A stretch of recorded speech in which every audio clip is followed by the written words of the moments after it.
Hello, good evening everybody. कैसे हो आप लोग? उम्मीद है आप लोग बहुत अच्छे होंगे साथियों। चलिए, इस वीडियो में आपसे बात करने वाला हूं प्यारे दोस्तों कि आप जब भी इंग्लिश में देखते हैं सुनते रहते होंगे कि ए और एन, आर्टिकल ए और एन कहाँ पे यूज करना है। तो आप इस बात को मैं इस वीडियो में क्लियर करने वाला हूँ कि ये कन्फ्यूजन आपको आज के बाद नहीं रहेगा कि आर्टिकल ए कहाँ पे यूज करना है और एन कहाँ पे यूज करना है। ठीक है, देखिए आपने सुना ही होगा कि जो इंग्लिश में स्वर होते हैं, वोवेल होते हैं, वो ए ई आई ओ यू होते हैं। तो आपको जब भी किसी वर्ड के आगे ए लगाना है या एन लगाना है तो हमेशा ध्यान रखो कि ए ई आई ओ यू को देखकर मत लगाना।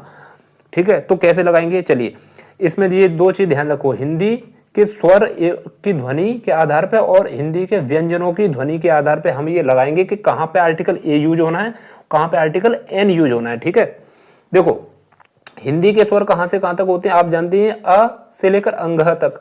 ठीक है, हिंदी के व्यंजन कहाँ से होते हैं, क से लेकर ज्ञ तक। ठीक, चलिए तो आप एक वर्ड ले लेते हैं एप्पल, सीधे सीधे लग रहा है एप्पल ए से शुरू है। ठीक है, लेकिन हिंदी में एप्पल ऐसे लिखते हैं, तो आपको ए से ना मानकर ये समझिए कि एप्पल हिंदी में ऐसे लिखते हैं तो इसके सामने एन आएगा। ठीक है, राइट। चलिए ओके, और आप ये देखिए कि हिंदी में जैसे बर्ड है, BIRD, बर्ड हिंदी में ऐसे लिखते हैं तो इसके आगे बर्ड, बर्ड क्या है, ये हिंदी का व्यंजन है ब, तो इसके सामने आएगा अ, ए यानी कि ए बर्ड। ठीक, इंग्लिश में अब देखिए कन्फ्यूजन आपको यहाँ होता होगा कि MP, MP के आगे क्या आएगा। ठीक है, देखिए MP हिंदी में लिखोगे ऐसे MP। ठीक है, तो MP एम ऐसे लिखा जाएगा, तो हिंदी का ये एम क्या है, हिंदी में ऐसे जो ए आएगा, ए से शुरुआत हो रही है इसकी, तो हिंदी में ये ए तो स्वर है ना, तो इसके आगे एन आ जाएगा। MLA सेम वही कॉन्सेप्ट, ए से शुरू है तो एन आ जाएगा। SP एस ऐसे लिखा जाएगा, हिंदी का ये स्वर है तो इसके सामने एन आ जाएगा। स्किल भी वही कॉन्सेप्ट, एन आ जाएगा। स्पोर्ट भी वही कॉन्सेप्ट, स्पोर्ट कैसे लिखोगे, स्पोर्ट। ठीक है, स्पोर्ट भी वही कॉन्सेप्ट, इसके सामने एन आ जाएगा।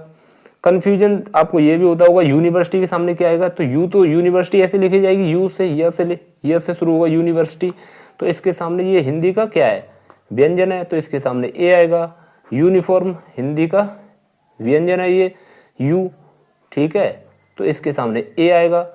सपोर्ट के सामने ए आ जाएगा। ठीक है, क्रू के भी आगे ए ही लगेगा, यानी कि आपको ए एन कहाँ पे यूज करना है, जब भी हिंदी में कोई भी वर्ड अगर हिंदी के स्वर से शुरुआत हो रही है तो सीधे सीधे एन लगेगा, एन। और हिंदी के अगर वर्ड कोई भी है, जैसे कि MP है, MP भले ही ये इंग्लिश में कॉन्सोनेंट है एम, लेकिन इंग्लिश में इसको हिंदी में लिखोगे ऐसे एम और ये P। ठीक है, तो एम से शुरू है ना, एम ए से शुरू है तो हिंदी में, तो इसके आगे सीधे सीधे एन लग जाएगा, यानी हिंदी में अगर स्वर से शुरुआत हो रही है तो एन लगेगा, और हिंदी में व्यंजन से शुरुआत होगी उस वर्ड की तो ए लगेगा। ठीक है, उम्मीद है आप समझ गए होंगे। चलिए, आपको नेक्स्ट वीडियो में आपसे मुलाकात करता हूँ, और इसमें कुछ भी कन्फ्यूजन हो आप मुझे कमेंट कॉलम में कमेंट कर दीजिए। ठीक है, ताकि मैं आपको कन्फ्यूजन दूर कर सकूँ। ठीक है, चलिए आगे की वीडियो में आपसे मुलाकात करता हूँ। Thank you everyone.